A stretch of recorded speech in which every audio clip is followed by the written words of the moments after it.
Mariana, usted vio un video que publicó un profesor, estratega de comunicaciones y también experto en tema de crisis. Él se llama Jorge Aguilera y está haciendo viral en redes sociales porque él explica todo lo que está pasando con este tema de los discursos de odio. No sé si usted tuvo la oportunidad de verlo. Sí, me parece importante lo que dice Jorge Aguilera, muy en el marco de esto que pasó con Karol G y toda esta narrativa que se ha gestado no solo pues con la elección de Abelardo de las Priellas, sino la hemos visto desde hace muchas semanas, en donde se iguala que cualquier persona con un pensamiento de izquierda es o guerrillero o necesariamente comunista, pero sobre todo se le vincula con esto, ¿no? Como que es guerrillero o que apoya la lucha armada o que, bueno, hace parte, digamos que, de este sector que reivindica, por ejemplo, todas las formas de lucha y demás. Y pues eso sí. Nos lo explicará él más adelante, pero pues sí me parece que genera un escenario bastante hostil de por sí en un país que ya está bastante polarizado, ¿no? Sí, y hay una frase que yo quiero resaltar, no te matan por guerrillero, te dicen guerrillero para poderte matar. Profesor Jorge Aguilera, gracias por estar conectado a esta hora con nosotros aquí en De Frente, bienvenido, muy buenos días. Paola, qué gusto y muy amable. Qué grato estar con Bueno, ustedes.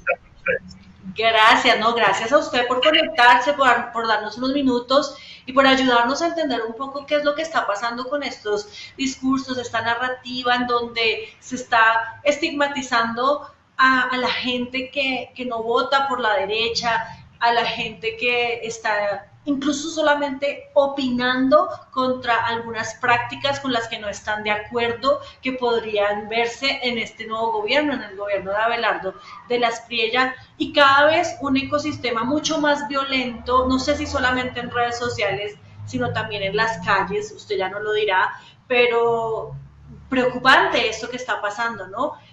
¿Usted qué es lo que ha encontrado? ¿Cuál es su análisis? Bueno, en primer lugar, Paola, pues esta metodología no es para nada nueva. Profesor Aguilera, Eh, disculpe, me lo interrumpo. No sé si ahí me escucha. ¿Podría poner su cámara en forma horizontal para que lo veamos mejor? Y ya ahí sí eh, lo escuchamos. ¿Qué Muchas tal ahí? gracias. Perfecto, muchísimas gracias.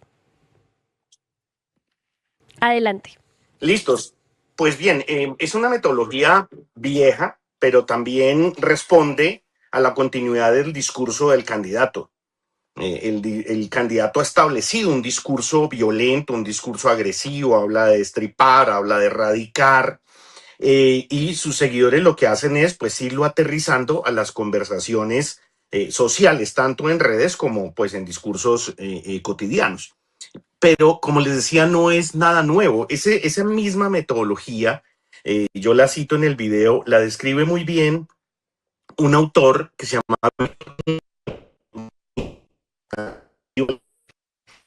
Proceso de la y es analizando en un diario cómo van utilizando estas metodologías. Entonces van a utilizar, por ejemplo, el etiquetado. Etiquetar a una persona es ponerle comunista, guerrillero, sin que lo sea. La idea es fracturar la sociedad, aislar la persona para poder someterla y en el caso de los nazis, pues generar el plan de exterminio que ellos tenían planteado. Y ahí está lo grave de la metodología históricamente hacia dónde confluye.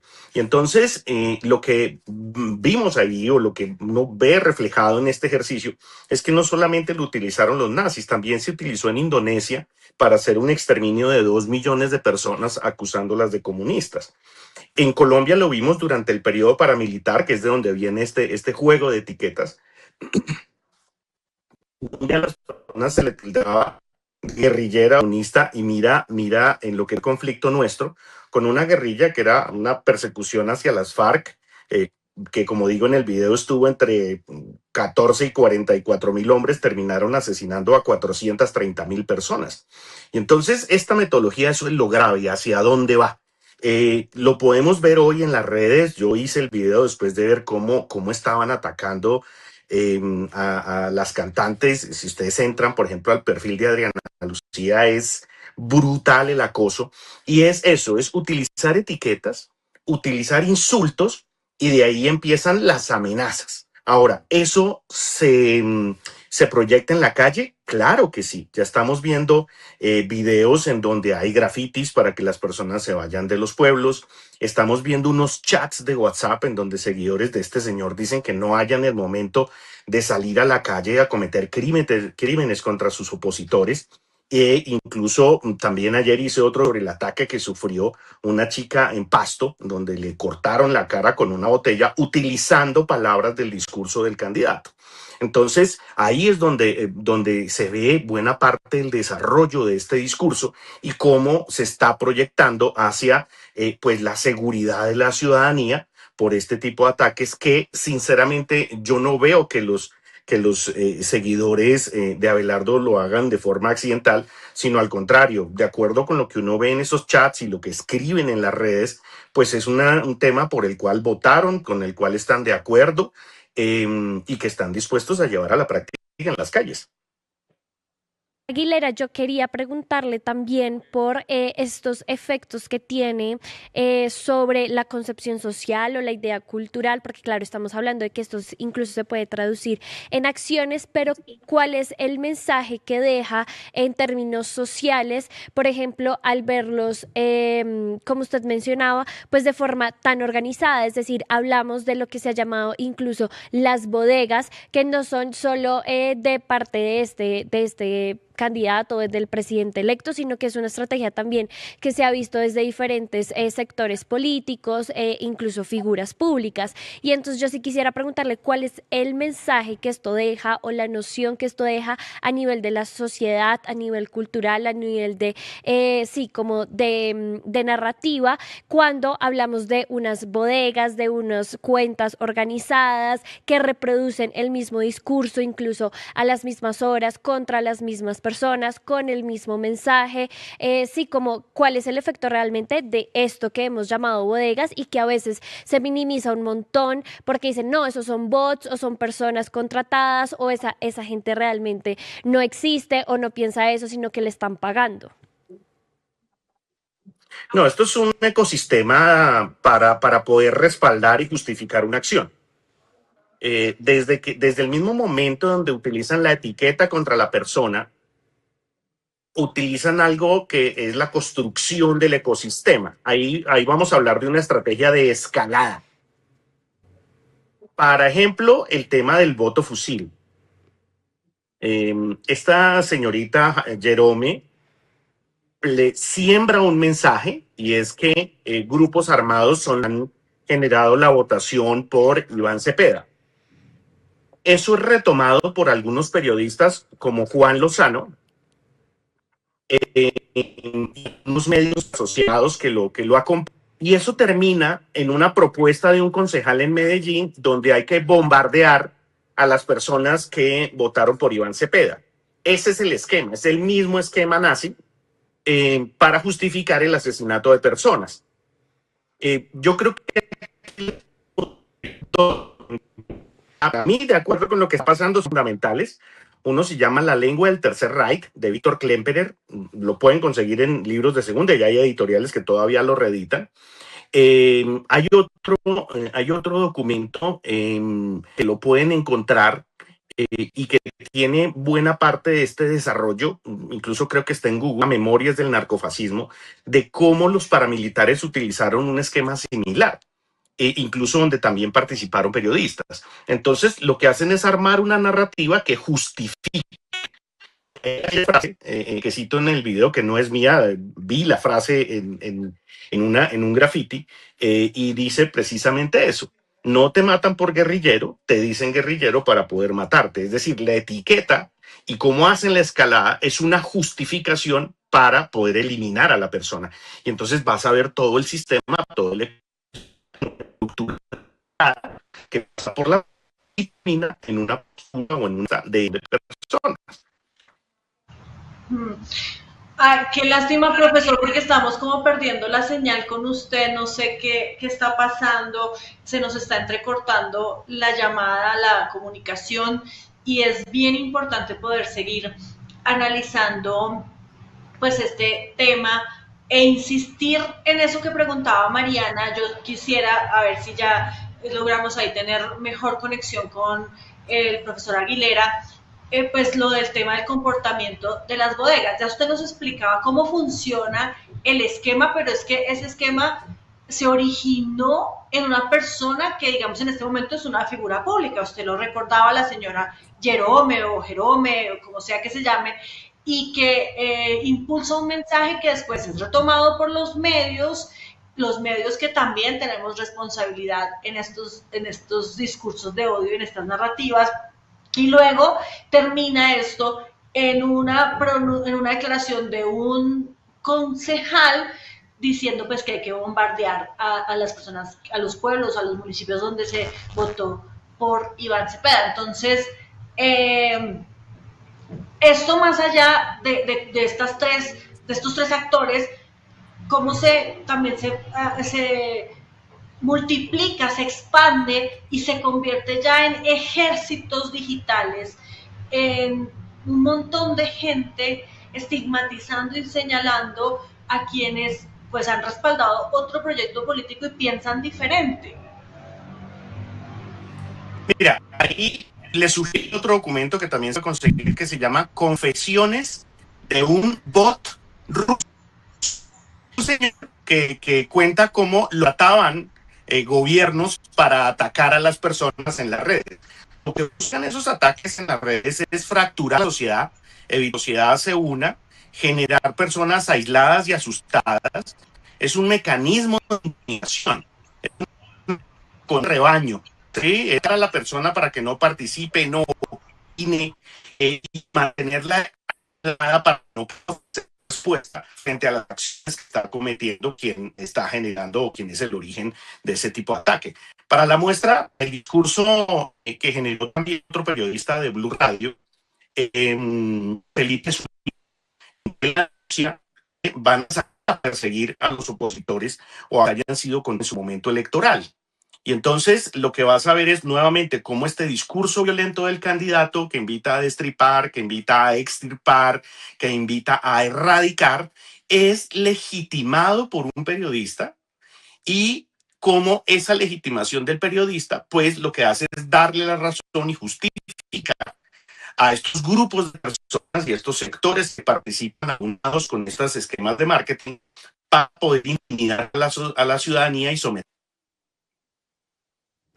Sí, profesor, no sé si de pronto usted se podría mover un poco a ver si nos mejora la señal, porque todavía lo seguimos escuchando un poco cortado y nos parece importante pues que esta conversación quede clara, además porque aquí en el chat pues están opinando bastante sobre pues este tema que estamos conversando, sobre incluso bodegas. Aquí señalan que hay varios bots en nuestro chat, y me parece importante también que conversemos sobre pues el otro lado de esta narrativa, es decir, y también que ya hablamos como de lo que implica pues que se posicionen estos discursos, de cómo se están dando a través de redes sociales, de cómo se están organizando, y entonces el otro lado de la historia, ¿cuál sería? Es decir, ¿qué puede hacer o cómo contrarrestar estos discursos y estas narrativas para que no calen, digamos, dentro de la sociedad, o si uno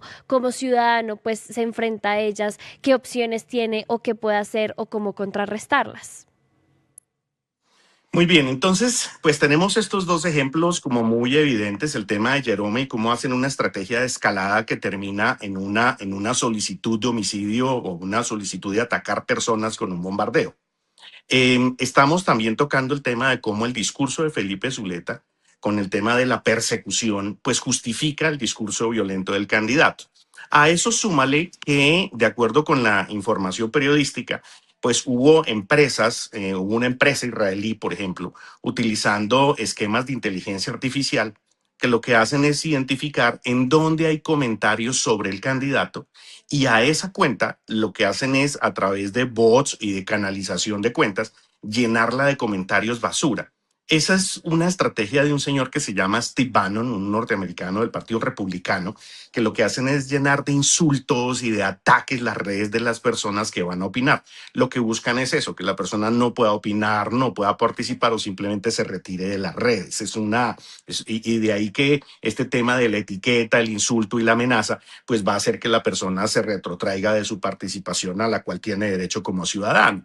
Ahora, teniendo en cuenta que esa misma estrategia de Steve Bannon le aplican inteligencia artificial para poderle hacer como seguimiento a las personas, por eso las personas medio escribían en las redes y les llegaban un montón de comentarios que las personas podían decir, ¿y qué cantidad de gente? No, no es una gran cantidad de gente. Lo hacen con un software de inteligencia artificial que identifica dónde hay un comentario y lo llenan de insultos.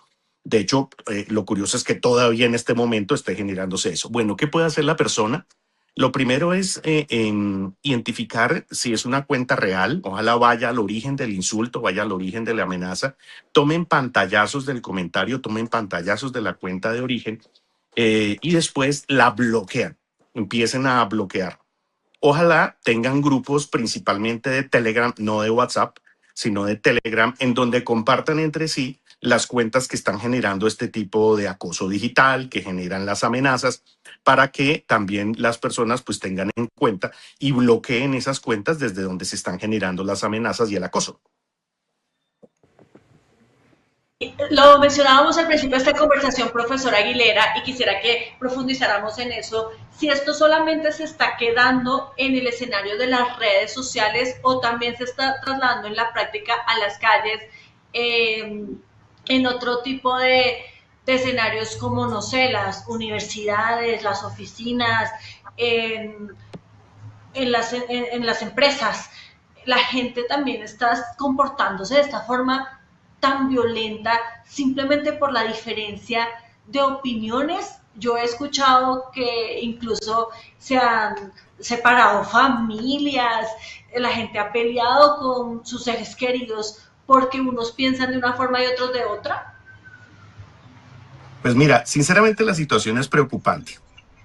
Hay dos documentos que también les sugiero, que uno se llama De alemanes a nazis, y otro se llama, y es el que más les recomiendo, se llama Los voluntarios de Hitler. Y es quienes apoyaron el genocidio, quienes apoyaron el holocausto, y eran personas del común. Ese es el efecto de estos modelos fascistas. Las personas terminan convencidas de que es necesario expulsar o extirpar a ese contrario que piensa distinto a él. Entonces ahí ya estamos pensando es que en serio, muy en serio, la seguridad de las personas está en riesgo.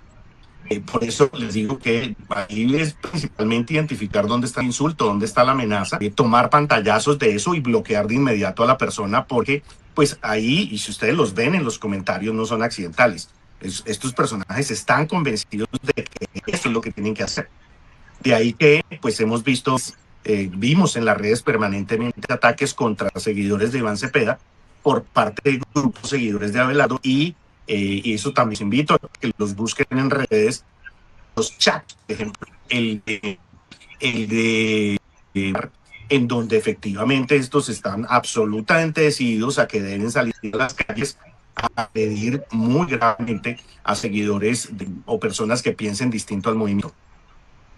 Profesor, yo quisiera, venimos hablando, pues digamos, de estos mensajes que se dan desde ciertas cuentas, incluso bodegas, cuentas organizadas, pero yo sí quisiera preguntarle qué implicaciones tiene que estos mensajes también salgan de quien hoy es el presidente electo, es decir, de que esos mismos mensajes violentos o esas mismas amenazas o incluso estigmas contra la izquierda, por ejemplo, vengan de quien hoy representa o en unas semanas llegaría a ocupar el cargo político más importante en el país. ¿Qué impacto tiene esto? Y porque le digo mi percepción y es un poco, siento que cuando viene de una autoridad o de un rol de poder tan importante como el presidente en Colombia, pues entendería yo o creería yo que se legitima también o se valida constantemente ese mensaje si viene de una autoridad,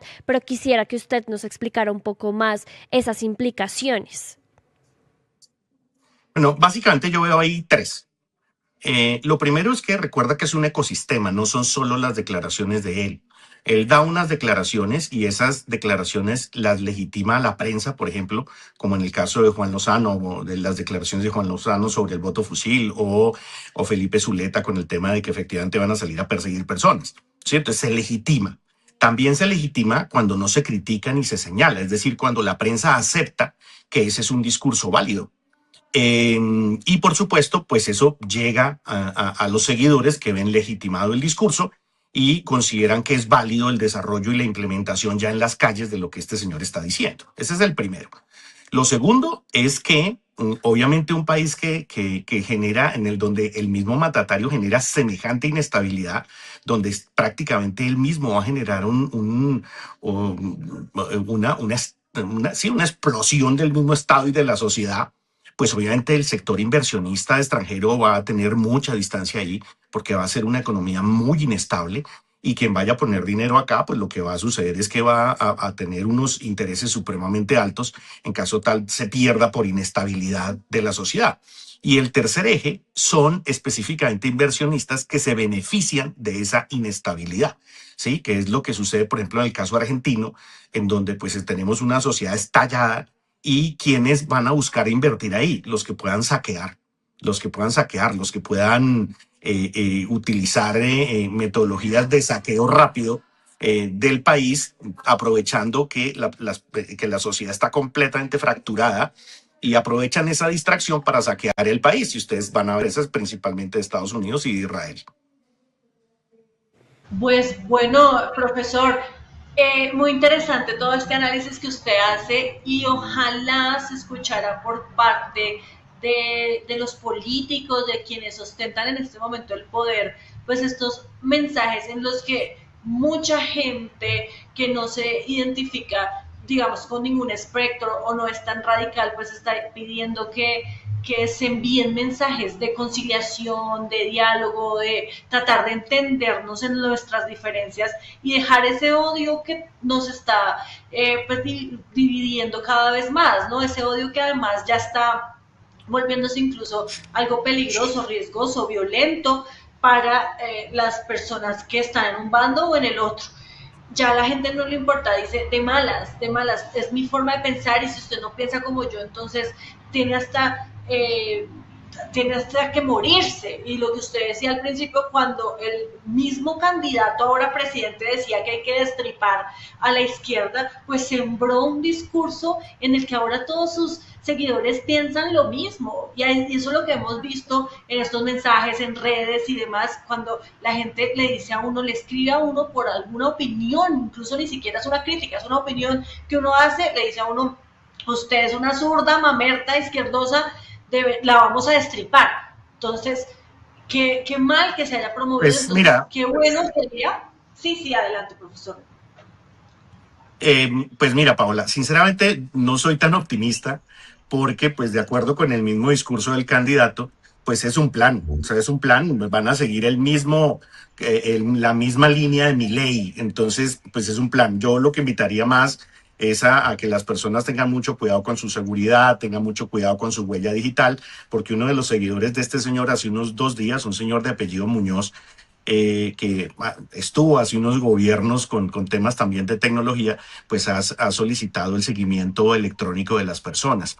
Entonces creo que ese discurso va a continuar, creo que hace parte de un plan, y sobre eso es preferible más bien que la ciudadanía pues empiece a establecer algunos elementos para cuidar su propia seguridad. Uf, pero grave eso que usted nos está diciendo, porque pues más allá de uno cuidarse, uno mismo cuidarse, pues qué garantías hay entonces, por ejemplo, para quienes vayan a ejercer el derecho de oposición, o por ejemplo para nosotros los periodistas que en lugar de sobar la chaqueta vamos a hacer un control político. Yo creo que ese control, si ustedes, y por eso les cité el documento de Víctor Klemperer, ¿cómo comienza el modelo nazi? Con un discurso diciendo que hay que cuidar a Alemania de la entrada del comunismo, y que el comunismo lo van a entrar los judíos, los profesores y los periodistas. Son los 3 primeros sectores que ataca el nazismo.